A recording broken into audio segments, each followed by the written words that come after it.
Hey guys, and welcome back to another episode of the podcast. And today I'm here with a very successful and big guest in my life. But why did you pause before you said successful? There was a huge pause there. What we try and run with? You're going to say weird. No? No. Good looking? Good. No, you won't expect that. Influential. Yeah, that's a good word. You're going to say influential. Well, it's a good word. You on me, yeah. I've influenced you. Yeah. Really? Yeah. There's some views for us. And I remember it was pretty camp in year 10. What do I do? You made me rethink what I want to do with myself. So what were you thinking you wanted to do with yourself? Or like any other young footy player, I was playing school footy for this. I want to try and play AFL. And then you go through your childhood and some traumatic stories and different things, being brought up as like a high level footy player and talking about how you took it all for granted and all that stuff. And at that time, I was thinking of starting the podcast like in year 10. So that thought had been hovering in my mind for like over a year. And you go through all these different avenues that you took in your life to try and find your own purpose. And hearing your speech in year 10 and then in year 11, 12, and then seeing you at trains all the time. And you Are like, you going to tell them what trains? oh, They might know. Trinity footy at school. So at Trinity Ground, yeah. And you coach in settings and we then chat for all the trainings, and you would just like randomly hit with a super hard and like deep question out of nowhere and just be like, oh, what the fuck? Well, that's what they're going to cop. Yeah. Now, have you got a deep, hard-hitting question that has me go, what do you have? See how I'm conservative with my language. What's your biggest regret? Well, how long do we have for this podcast? A while? Well, not long enough to go through all of my deep, dark, and in many ways highly personal regrets. So in this forum, this setting, I can share as much as I'm comfortable sharing, but also as much as the audience is comfortable hearing. So I could share many things that are going to make your audience, yourself, particularly uncomfortable. So I can't share those regrets, but they're there. Yeah. In terms of day-to-day regrets, there are multiple even from today. There are things that I could have done better. Are they incidents or moments where I'm going to beat myself up over them? No, they're not. They're things I'm going to move on from. So at those two ends of the spectrum, that leaves us with a middle ground. And the thing that springs to mind in terms of regret from your question instantly is telling my father not to kiss you before. So I was back 11 or 12 years of age. My father would step into my bedroom and go through an entire routine of essentially saying goodnight. On this particular night, he tells a bad dad joke. Every night he thinks have a bad dad joke. An infinite number of gags that he would share. On this particular night, he tells a joke. He was about a duck buying some lipstick and telling a cashier that the amount of money wouldn't be paid to put it on my bill. And after that, I waited for him to lean in, kiss me goodnight, and I covered my face, if you will, and said to him, we don't kiss anymore. And there was such an extended period of time in my life where I didn't kiss my father. I didn't show connection, emotion to my father. My father passed away in 2023. And that would give you and anyone watching this particular podcast an understanding of maths. I'm about to turn 52.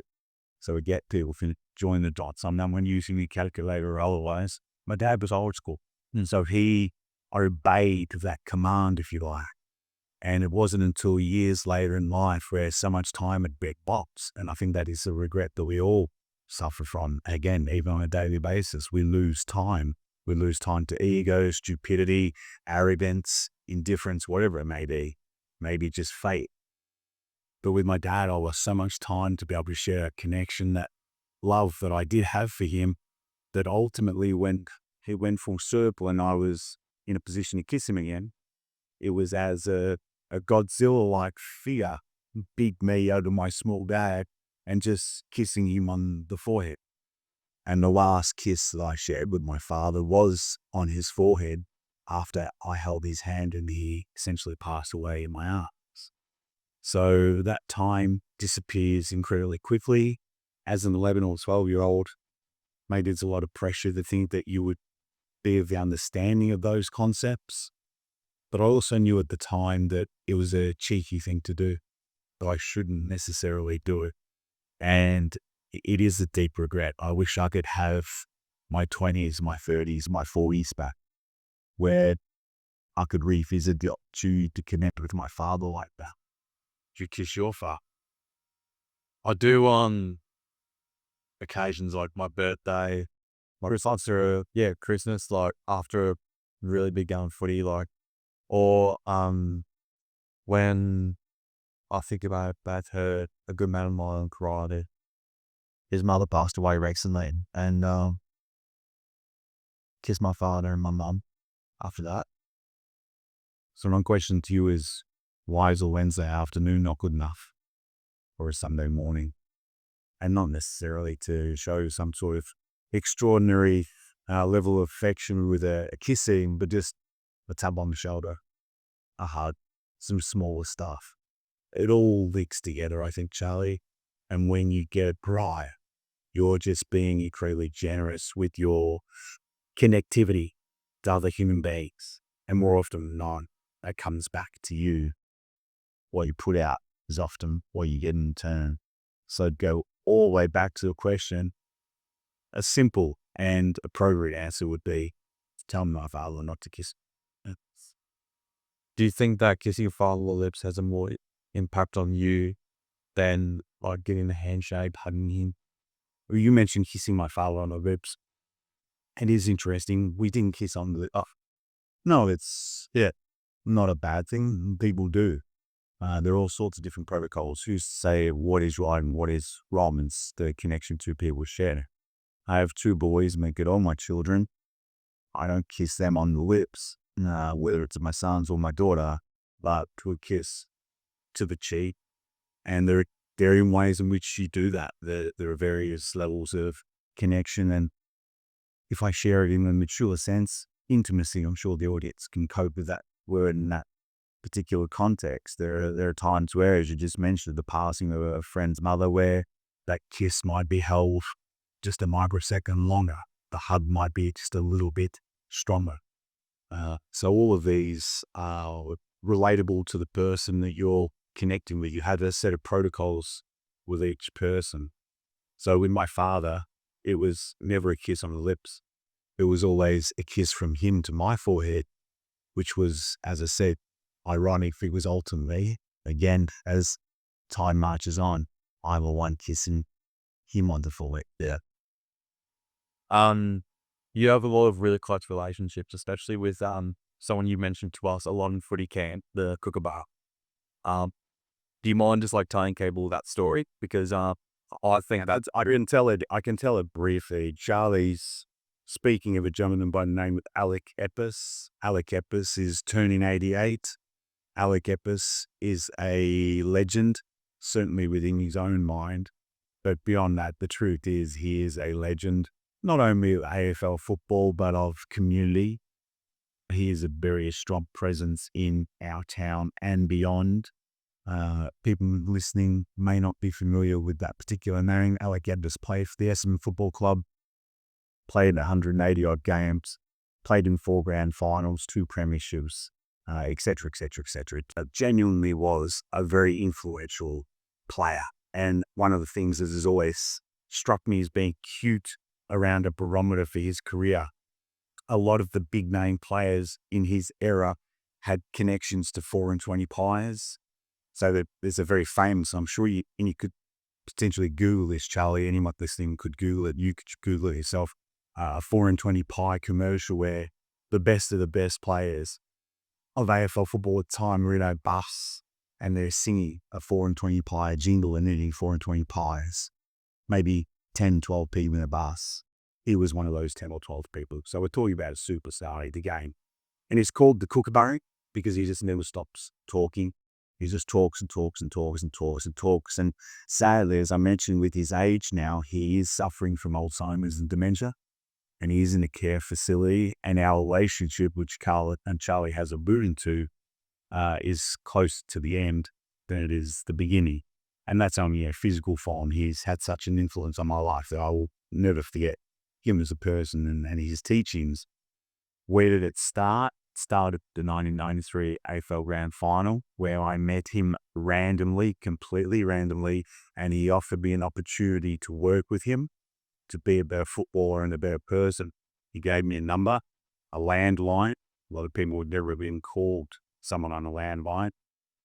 I did not play in that 1993 Grand Final. I was representing Essendon. I didn't get selected. I already thought it was a tragic day. I've now met this weirdo who's given me a piece of paper with a name and number upon it and told me to call in if I want to be a better footballer, better person. The day ends with my teammates, Skimmichiti's baby bombers. That's wings, by the way.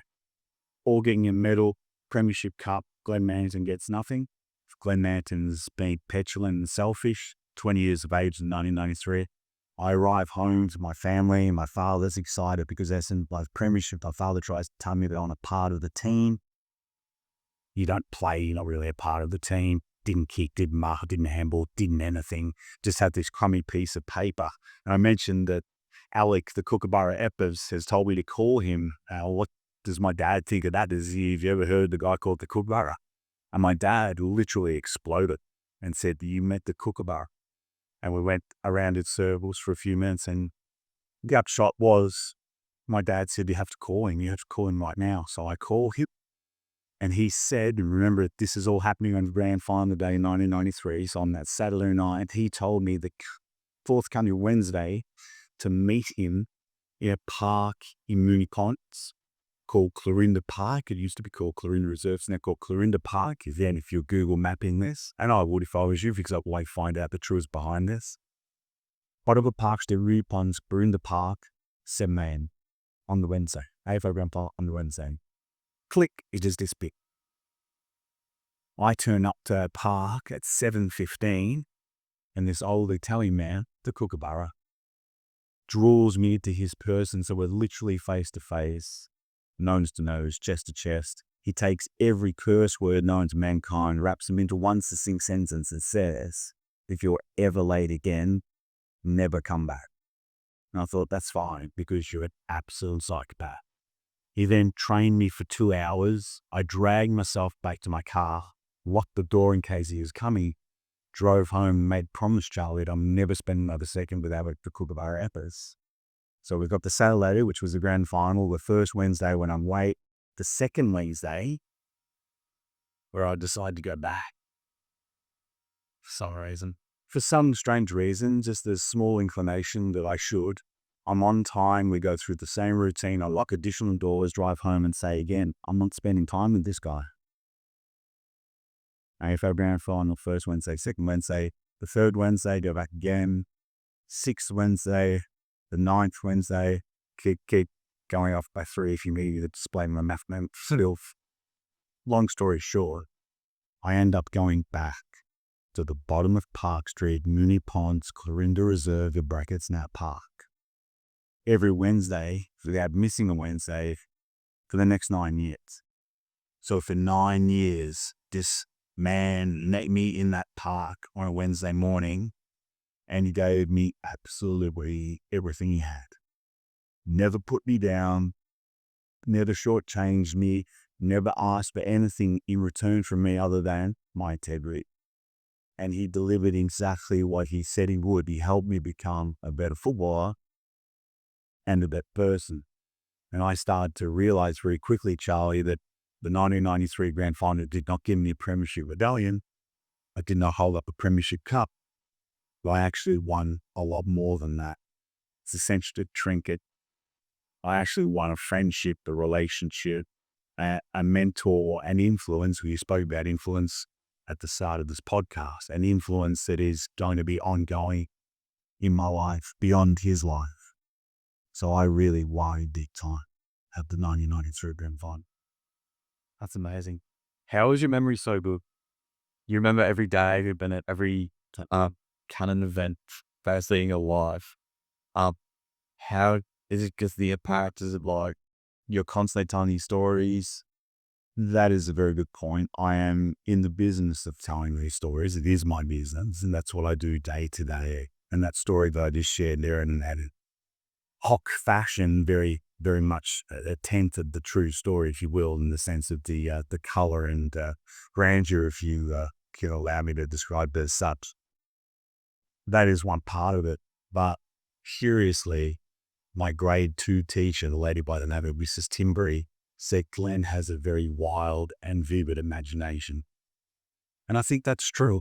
And I think that's something that I've held on to and built upon. So wild and vivid imagination, really intense observational skills, an ability to step back and look at things from various angles. As you said, an ability to pick up crumbs and hold them for later, an ability to basically catalog sights, sounds, smells, etc., etc. So clearly my mind works a little bit differently, if not a lot differently to the average person. Whatever the average person is, I'm not sure. I'm not looking to try and compare myself to someone else in that respect.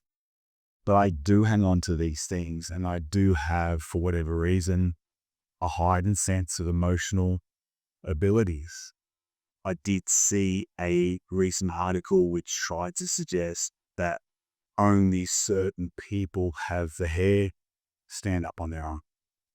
Well, for as long as I can remember, in certain circumstances, and it's not something I could just turn on, it just happens very genuinely. The hair on my arm stands up 4 times a day, 8 times a day, 12 times a day, all that. I don't count it, but I do know that when something intense is happening around me or recalled, the hair on my arm does stand up. Does that mean it's a superpower? I'm not sure. Well, I'm not sure, but it does allow me to attack life from a very different perspective, and not everyone has those abilities. And there can be hindrance, because you can find yourself looking at a set of circumstances through various lenses that are just probably too much. And too much for me to handle and too much for the audience to handle. Do you ever feel lost? If it was after footy, before footy, during your childhood, when you went and explored different avenues, did you ever feel lost? I think you can feel lost literally at any time. And I think it's something that most people either fall into too heavily or don't even recognize. How I felt lost just today, if I'm breaking it down, Charlie, or being honest, yeah, there have probably been 1 or 2 moments today where I've questioned what I was doing or what I was thinking or my place in the world. There are obviously other days where you fall down a rabbit hole and you figure out these things with real intensity or possibly too much. I don't think feeling lost is necessarily an issue. I think it's more about what you're doing with that feeling, how you're looking to recover and what you're looking to recover to. You might feel like you're lost in some regard with respect to the people around you, but maybe you've started on a different journey or pathway, it sounds trite, that is just opposed or beyond what this group could offer you. So instead of feeling lost, maybe you should feel grateful. Okay, it was time to let some of these people go, or some of these behaviors go, or this time go, and to head somewhere else in life. And I think that is one thing that I am quite skillful at, and that is being able to recognize, enough of this. It's time to go that way, or this is grace, but wow, there's something over here I need to check out. And I know that you've done your research for this conversation, and you most likely, and I'm preempting here, but you most likely would at some stage like to mention bobsleigh. You've gone from AFL football, this is me speaking about myself, gone from AFL football to racing bobsleigh. Why would you do that? Yeah. Why not? Why would you? Well, what can happen? You can get hurt, yes. I got there, I broke my elbow. It didn't feel nice. Yeah. But at the same time, it slipped off the couch and braid my elbow if I was to be so clumsy. So really, choice is sit on the couch. We go and race at bobsled. It's a no-brainer, topic. So, just on the topic of blows and feeling, is out of place. You went and did Connie for a little bit, and then going to motivational speaking about very serious situations. Then I have to correct you there. I've never been a motivational speaker. I'm not interested in that. In my mind, there's no such thing as a motivational speaker. The audience can find motivation, but they're motivating themselves. So I can speak to Charlie or anyone else all day long, or as my grandmother would say, until the cows come home. What the audience chooses to A, hear, and B, react to, and C, commit to, is completely up to them. So I actually think it's really arrogant to think that you're going to speak to any group of people and you're going to be the motivator. I'm not. I'm just a storyteller. I'm just the person who's pushing buttons, asking questions, taking questions, joining the conversation. And that extends to the comedy festival and, for that matter, Fringe Festival shows and performances I've been involved into. They're not there for me to grandstand as much as involve myself with an audience and connect and build relationships. So again, Charlie, I've come at it from a very different angle to the norm. I'm sure if you push back and think or step back and think about what I just said, it probably makes more sense or not.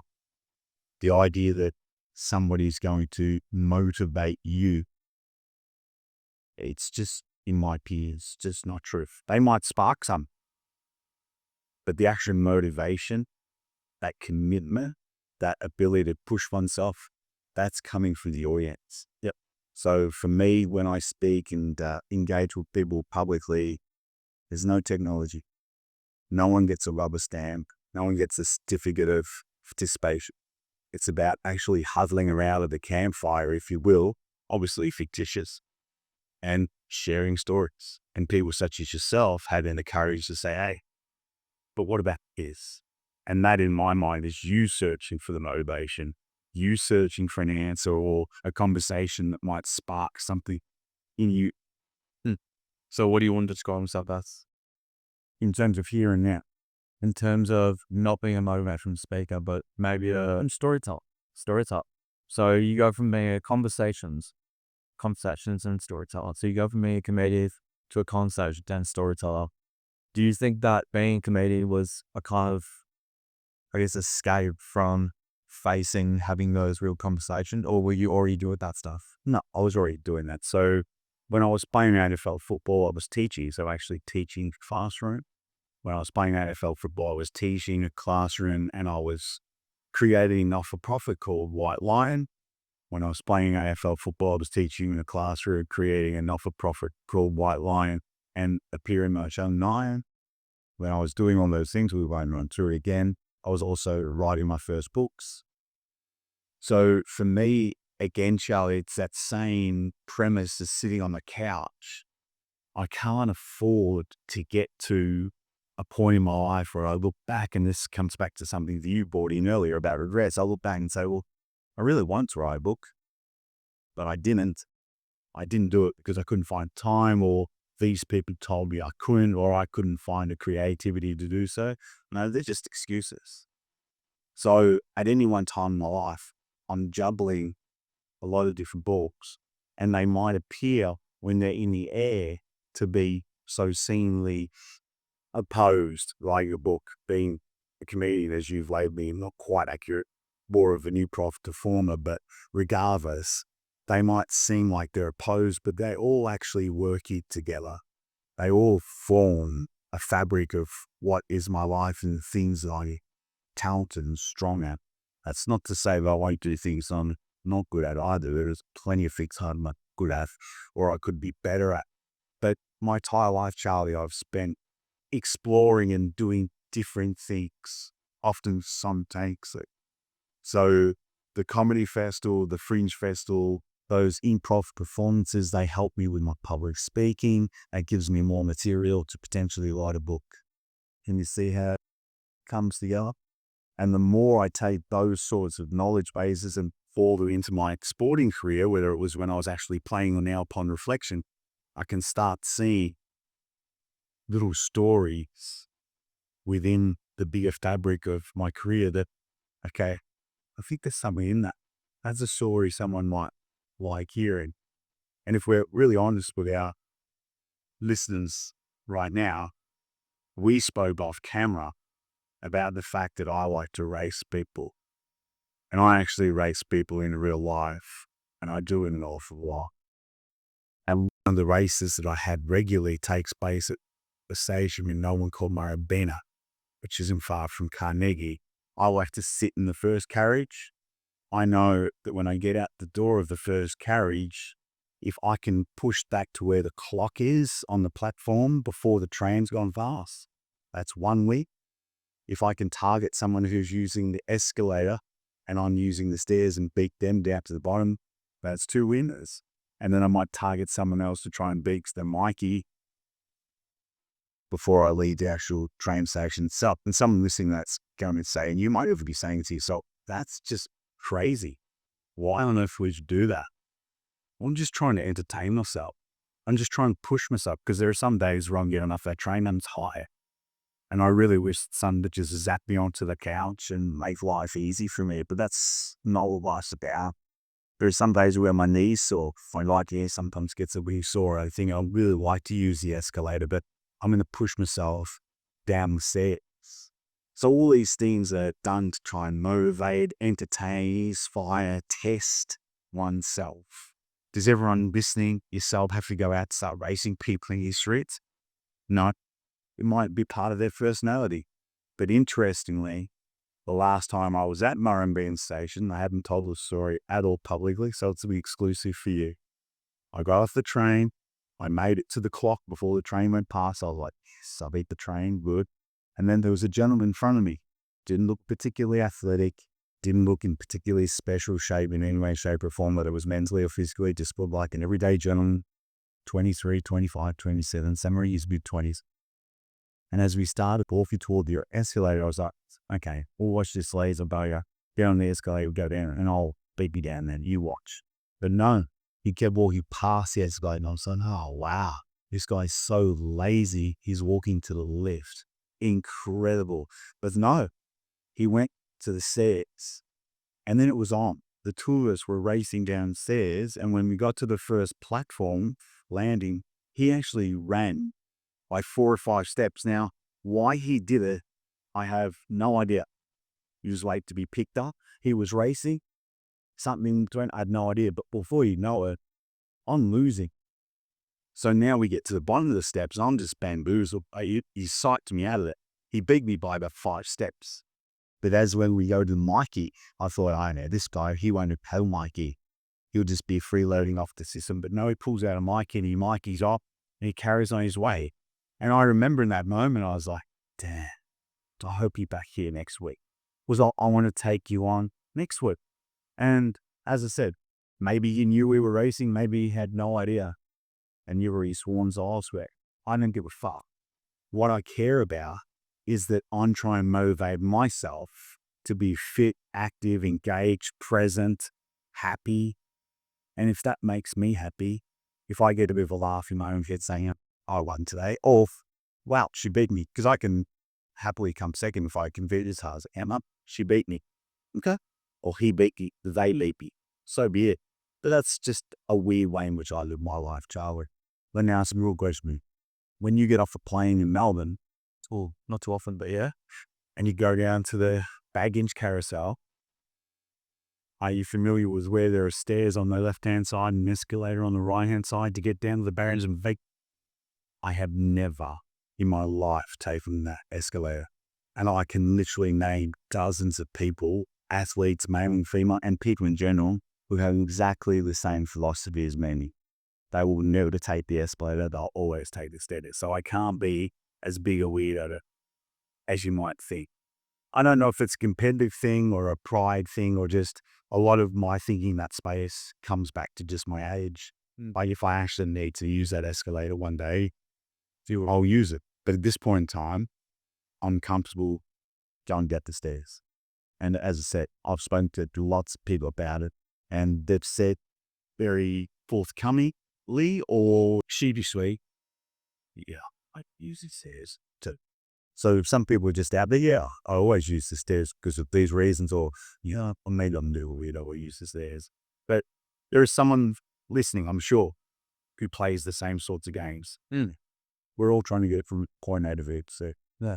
And I think like that is kind of like a gratefulness, like habit that you have.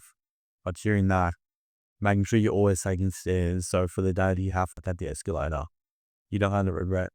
As we said before, having the direction and the regret to know about to the stairs here. look, you cannot live a life that's free of regret. Yeah. Offensively, well, a lot of people present otherwise. There are going to be regrets. But if your intent at any one time is to do well and to be a generous and happy person, you're halfway there. And if you can lose, if you can be a good sport, sure. So that guy who beat me the other day, whether it was fact or fiction, he beat. Would I love to try and be him in the end? And would it be hilarious if you had a camera there for it? Yeah, it's because you won't be a good fly. And the funny thing is, like, if I do see him again, I remember exactly what he looks like. I'm going to ask him. I'm going to say to him, hey, were you racing? And wouldn't it be incredible if he said, yeah, I knew you were there. I wanted to beat you. You're like, that's amazing. Because that I find inspiration. Okay, someone else is playing this game too. And in the world we live in, Charles, we get a little bit dark and sad for a moment. In the world we live in, we need more people being generous and outgoing and competitive in a positive way. You were just saying before, like, people both should get weird for doing that stuff. And we had a conversation when we were discussing about planning this podcast. I remember exactly, it was in the gym at the school in Bulleen, and you were talking about how people think it's weird that you fast some days, and some days you just eat a big tub of rice to cleanse out your body and all that stuff. So my question is, when was like a day or a moment or a broader time where you felt that you didn't have to change yourself, or you didn't have any sort of judgment involved for anyone? That's always going to be a part of my life. I'm always going to be judged. I'm always going to be judged regardless, or I should say I was always going to be judged regardless of my own public exposure through sports and media and whatnot. I just know that I've got one of those personalities where people are going to go, look at that person, what they're doing. Doesn't worry me in the slightest. I've had that type of, at times, persecution since forever. So even as a young child. So, and you would know plenty of people in your world who would just see you as being a little bit different. Are they actually different? Probably not. Probably not. The people pointing the finger are probably a little bit different, to be quite honest. But in terms of the example you gave, eating a bowl of rice for a day versus a bag of cookies, I've done both. I would suggest the person who's eating with a bag of cookies, Danny, is probably the one who's a little bit different. Again, probably can't see the big picture, and for whatever reason needs to make themselves feel more comfortable by pointing a finger at a person eating the bowl of rice, or just having a glass of water, or for that matter, being a vegetarian or vegan, whatever it may be.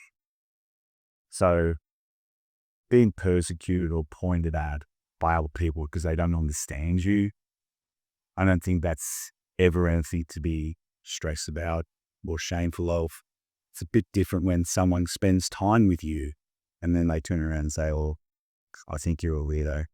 And that might be, if they're saying that generally, that might be cause for concern. Oh, well, why?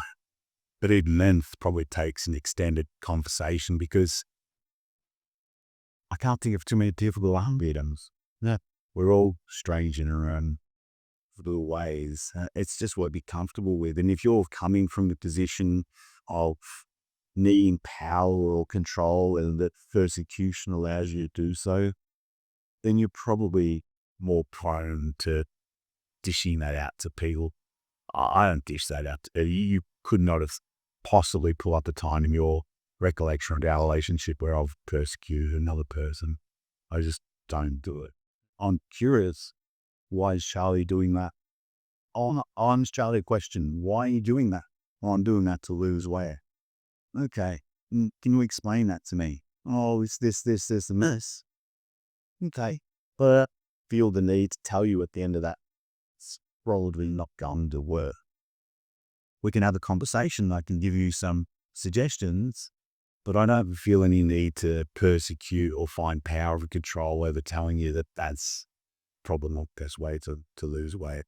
So some people, and particularly now that we've got this constant barrage of information just literally streaming past us 24/7, they've turned that into their own industry where they want to put other people down or point fingers, ask silly questions to get a potential response that's negative.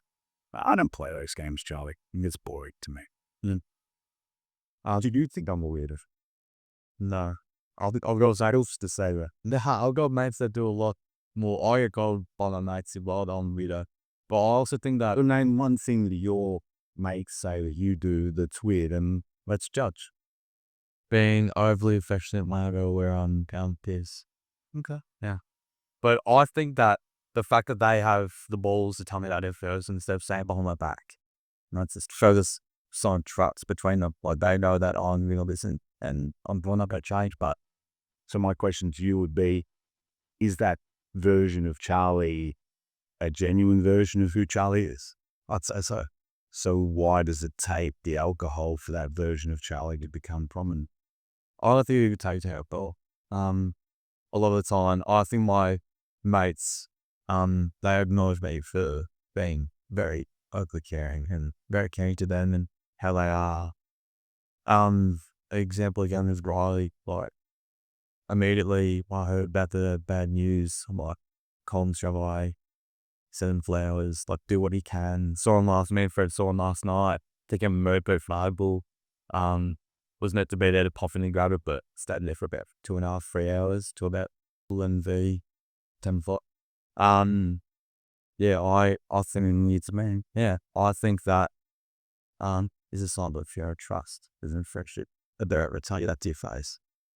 Absolutely. And just to be very clear with this whole weird concept, some people do weird things. Let's be honest, the whole chasing people, racing people at the station, it sounds quite weird on the surface. We don't have time now. And if we actually sat down in a big piece of butcher's paper and broke it down, we'd just find so many reasons why I'm doing it.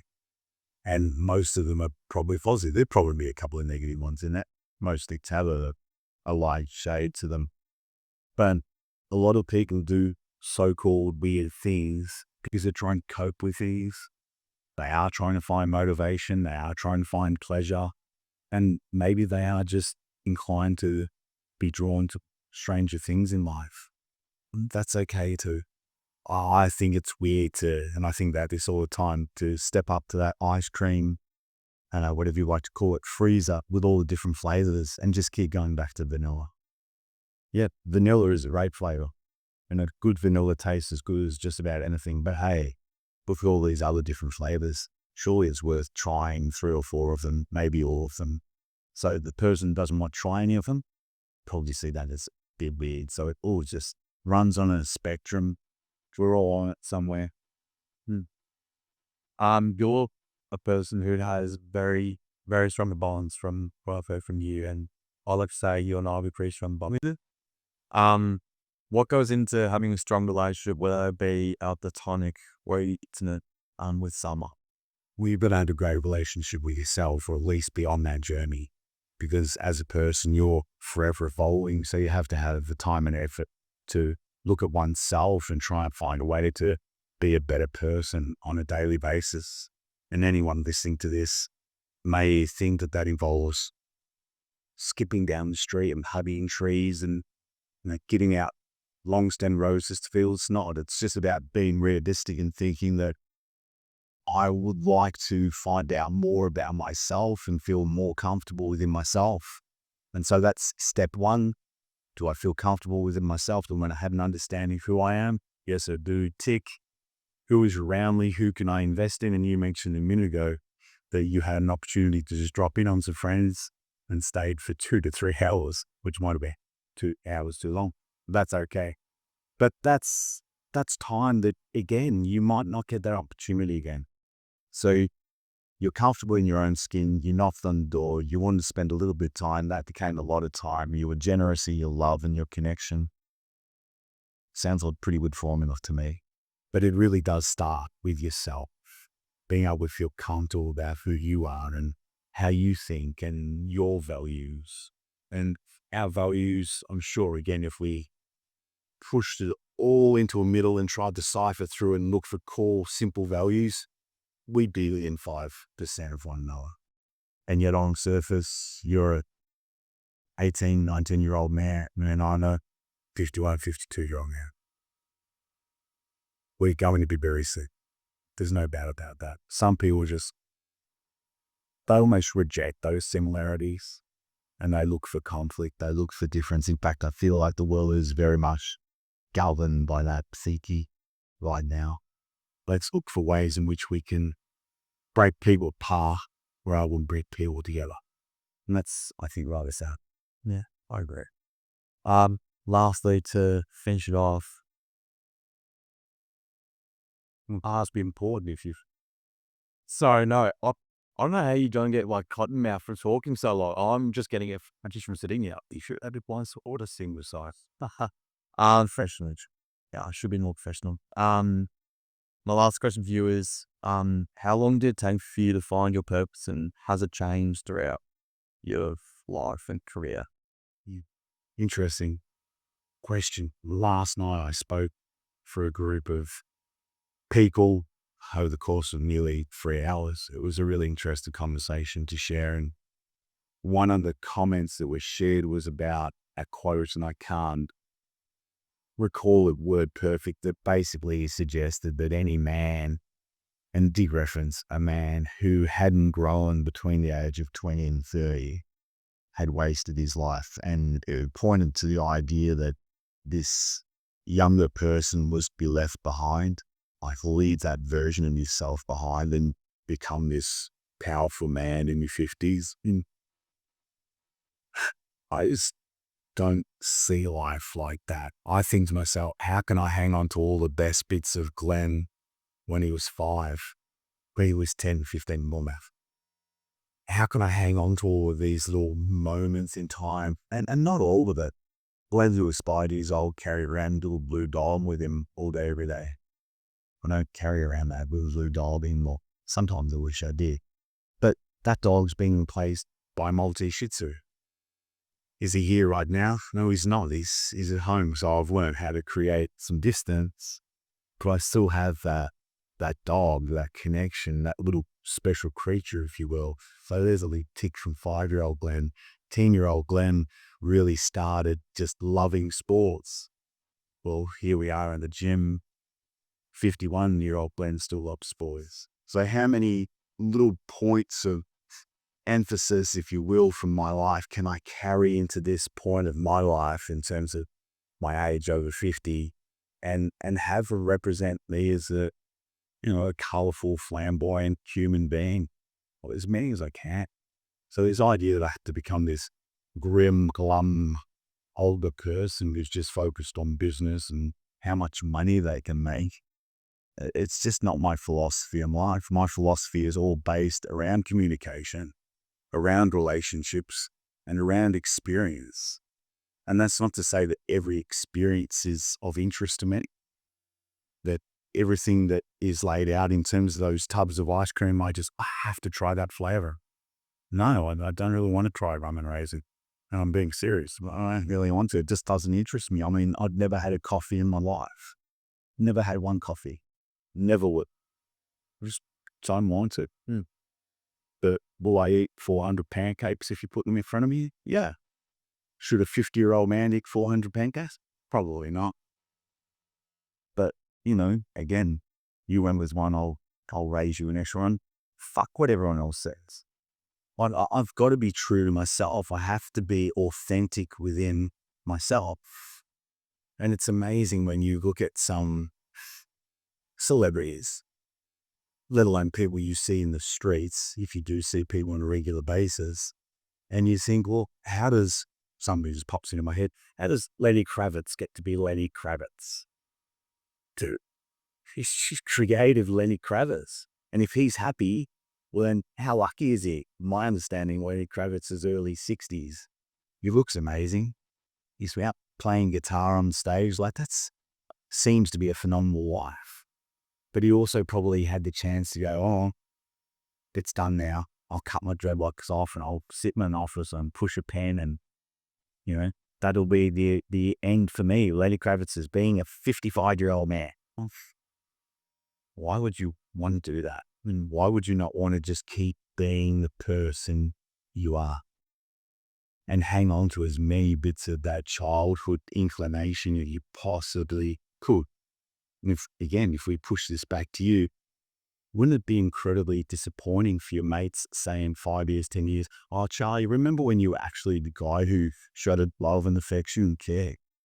Like, that's a horrible insult. I'd be like, oh, my goodness, what happened to me? That's not who I want to be. That's so disappointing. So for me, I just want to keep exploring myself. So reincarnation, I could come back as a llama, dolphin, something in between, a llama dolphin. Can't risk it. Can't risk that I get to come back as something else. So I have to live the best life I can now. As to a God, male, female, black, white, etc., I'm not sure. It'd be wonderful to think that there is a God. Hey, Charlie, hey, Glenn, come on in. It's an all-you-can-eat buffet and all-day pool party. Like, enjoy. Oh, that'd be amazing. But I'm not sure that that's going to happen. And then in terms of just the idea that you're going to be some sort of ghost coming back and haunting family and friends, again, I haven't come across a ghost. So my mother dies in 2023 on the 2nd of June. My father passes on Melbourne Cup Day the same year. Haven't seen them since. So reality would suggest to me, and this is something that people confuse quite a bit with the Glenn Manton brand, if you can think of it as such, that I'm some sort of wild left-of-center person. No, really, I'm very pragmatic. I'm very reality-based. And I'm genuinely erring on the side of overall critical caution. And what does that mean? Live your life well now, because it looks like this is it. And that's not a bad thing. Like, this is an amazing life. Lots of challenges, sometimes some horrible trenches that we find ourselves in, but more often than not, you can dig yourself out. So why not live this life and literally suck the marrow out of the bone and enjoy every moment of it? Because, as I said, the llama dolphin, I don't know if it's the head of a dolphin, the legs of the llama, I don't know what it is, but that could be a lot of fun. But this is probably more fun. And is that weird? I don't think so. Maybe finish off our podcast on 40 hours now, finish off your full of house. Is that weird or is that fair? I think that's fair. I think a logical way of thinking, your own beliefs and all that stuff is very fair. Is that how you live your life? Are you of the belief that, hey, I'm here for 20, 40, 60 years, more math? Is that how you look at it? I want to enjoy every moment, or have you got a different personal philosophy? No, I'm pretty similar to that. When I was younger, it was I was taking a lot of things for granted, I reckon. But now I used to be able to hang with my mates, go on like stay in, get enough sleep and all this stuff. And I've only recently just made more of a sacrifice with, having the perfect health and all that stuff for my own social health, I guess. Because, so you were saying that you would become more social. yeah, I'd like to say so. Go out and hang out with my mates more often, back in more plans, trying to see them as much as I can, because you were thinking you wanted to play AFL football and you're pushing them in that direction. Is that correct? yeah, that's right. So it's just like anything, you just have to find a balance. And hanging out with your buddies 7 days a week, being at this bar and that bar, that's not the balance. and doing an extra 50 push-ups at 1 o'clock in the morning, that's not the balance either.